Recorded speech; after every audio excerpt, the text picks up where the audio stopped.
Before we dive into mental game, can you introduce yourself and tell me a bit about your journey throughout the game of golf? Yes, my name is Nicolas Ellis. I am the head professional here at Forest Glen Golf and Country Club.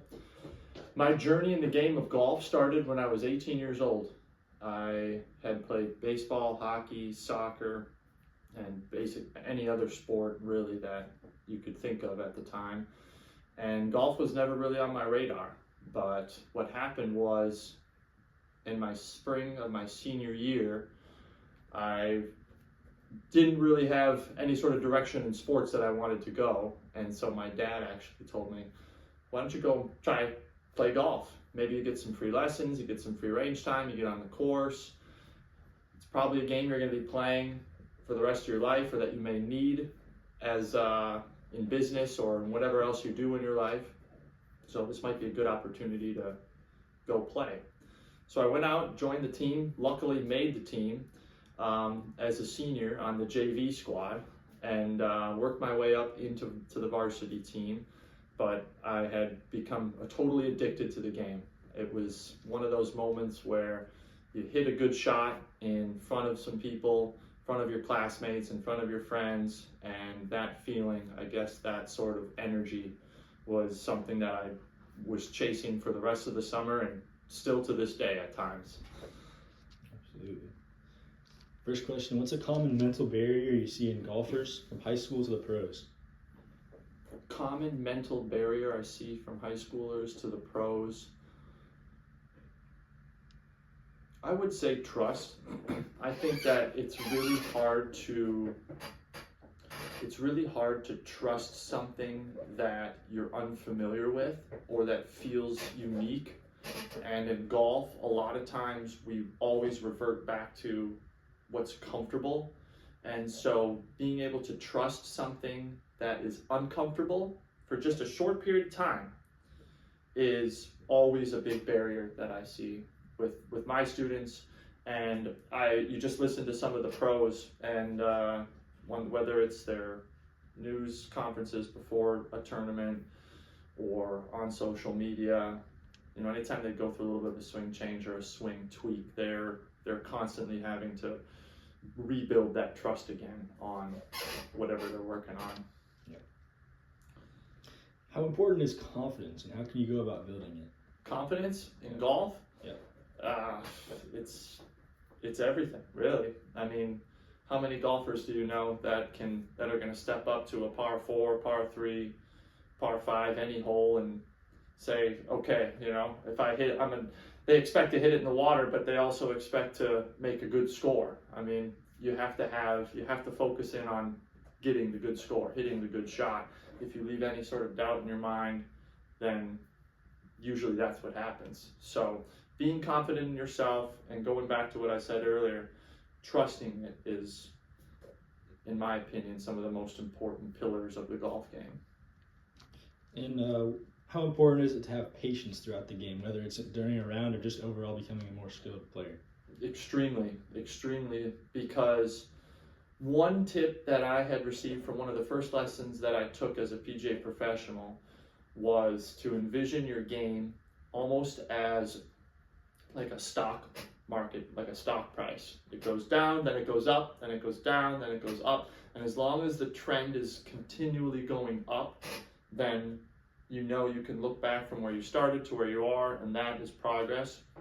But that takes a lot of patience. I mean, I always say to my students, golf will punch you back eventually, because it's you're constantly changing things. You're going after your greatest ability, and when you're on a mission to go after and play the best that you can each and every time, that requires a lot of patience, because mistakes are going to happen.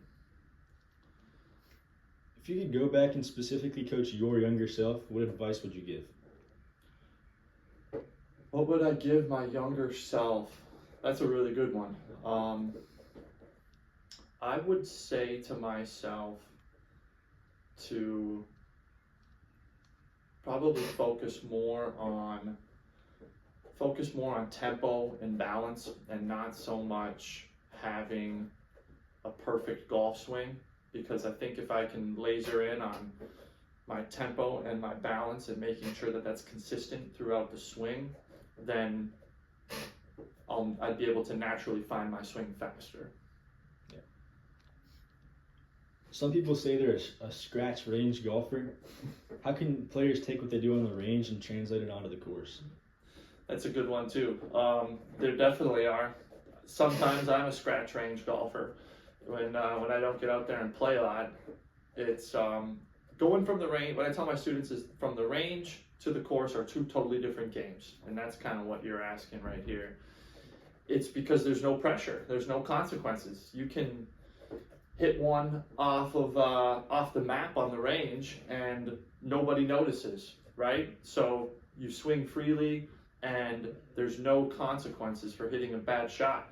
But the second you clank one off that neighbor's roof left of the fairway, then or hit one off of a tree or hit one out of bounds, I mean, suddenly you're in front of your friends, you're in front of fellow competitors, people are watching those shots. So I think there's a shift in your mind that you need to be able to kind of turn on or off or being able to shift back and forth between swinging freely and not worrying about the consequences, but also understanding the situation that you're in. And the best way to do that is by practicing with intent on the driving range, picking targets, visualizing where you want the ball to go, and really taking serious thought into whether you're hitting that target or not. And that way you kind of build a little bit of you build a little more of intentionality into your practice regime. So you're not just swinging aimlessly or mindlessly, and when you get to the course, suddenly you tighten up. You kind of take what you do on the course first and then apply it at the range. Yeah. What's the importance of a pre-shot routine? Extremely important. I mean, you look at any tour pro, woman, man, if you were go to a tour pro, I've done this before, and it was because a friend of mine had done it, and I wanted to try it when I was at an event over at Tiburon at the Ritz-Carlton here in Naples, Florida. If you go and follow a tour pro around and with a stopwatch, and from the time that they start their pre-shot routine to the time they hit the ball, it's almost to the thousandth of a second. Every single shot, whether it's on the green, chip, fairway, or off the tee. And so for them to be able, they're the best players in the world. And so if they're being that deliberate with their pre-shot routine and how they're addressing each shot from a mental standpoint, from a physical standpoint, that's all the evidence you need right there. You should be doing the exact same thing every single time before you hit a shot. And make it your own. Be creative with it. A lot of young golfers struggle with playing in front of a crowd or high competition. What's one way you go about handling that pressure? Well, to put yourself out there and understand that the first couple times you hit a ball in front of an audience or in front of a gallery or anything, it's going to be extremely intimidating. But golf isn't like anything else where there's a lot of different variables that are at play. So when you start to think about the external variables, that's where you get in trouble. But really, at the end of the day, you're just trying to use this stick to hit a ball off the ground. So just simplify it and visualize a lot, but just understand that's like that there's a process to learning how to do that as well too. And being able to put yourself in those situations early and often will help down the road. I mean, look at Tiger Woods, for example. He was hitting golf balls in front of audiences since the time he was 3 years old. And by the time that he's 30 years old, he's got 27 years of experience of hitting in front of people. That's why I think he was so good and so unbelievable. He didn't even notice galleries after a while. But early and often, put yourself in those situations. Don't back down from it, and then just have fun. Just understand that people want to see you do good. Most of the time, people want to see you be successful when you're playing in front of them. What's the importance of visualization in golf? Visualization is from a mental standpoint of the game of golf, I would say that may be the most important part, because if you look at the best players in the world, that's all they do. They're not out there thinking about their takeaway or their backswing or their left hand position or any of that when they're competing for millions of dollars. All they're doing is visualizing and trusting. And so when you practice, you have to be able to visualize how the ball is going to go. Ben Hogan always said, when you get to the range and you hit your first couple shots and you see the shape of your shot, that's what you have to go with that day.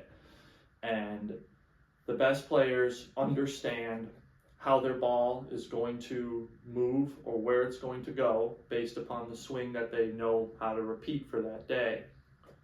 And so if you can take that skill and build a visualization process on top of it, then that's when you can really have success. When you can visualize the ball going out towards that tower way out in the distance, which is lined up in the middle of the fairway. If you can visualize the ball going at the flagstick, you can visualize the ball bouncing once onto the green and releasing towards the hole. That's the most important thing. And that's what the best players in the world do. They focus on visualization. Yeah. Who's the most mentally tough golfer you've watched play, played with, or taught, and what made them special? That's a good one. I've been thinking about this one too. I would say, can I answer two? Yeah. So I would say from a professional, like a PGA Tour professional standpoint, I would say Dustin Johnson, because Tiger's the obvious choice, but I'm going to go a little off the beaten path here. I would say Dustin Johnson because of that time where he totally screwed up at the PGA Championship at Whistling Straits. This is probably over 10 years ago now. And he grounded his club in the bunker. He didn't read the local rules. Neither him nor his caddy read the local rules. And he gets caught on camera. And it's like that.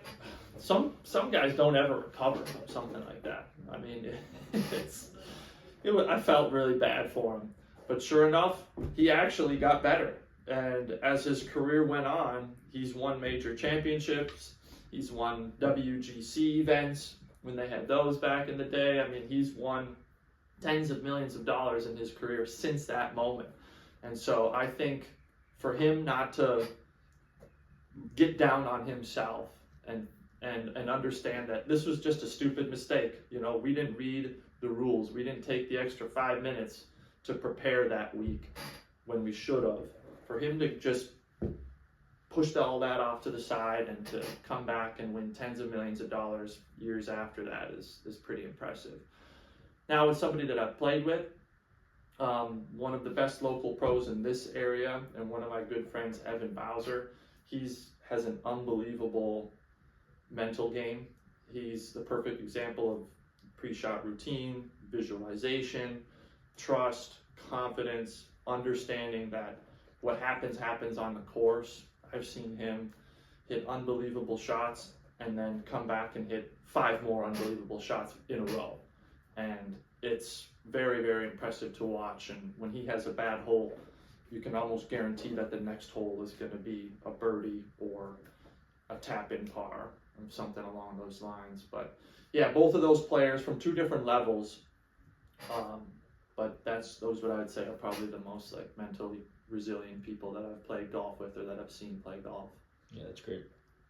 Last one. Yeah. If you had to give one piece of advice to golfers struggling with the mental side of the game, what would it be?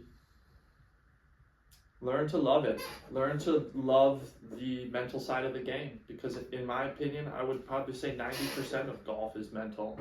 It's understanding the repeatability, the trust, having the confidence, all the questions that you've asked, being able to kind of find your own method and your own process to put all that together, and just be able to find your own way with that. And if you can, then you know you're going to be able to play to your fullest potential. But if it's something that you're struggling with, or something that you're not totally sold on or totally interested in, there's only going to be a certain level that you'll ever be able to get to. And so having the best players in the world will always have that level of love for a new challenge. And that's what I would give advice to, is to look at the game of golf, the mental side of it, as a challenge, and fall in love with that challenge and go see how far it takes you. That's good, man. Is that it? Oh, yeah. Thank All you right. very much.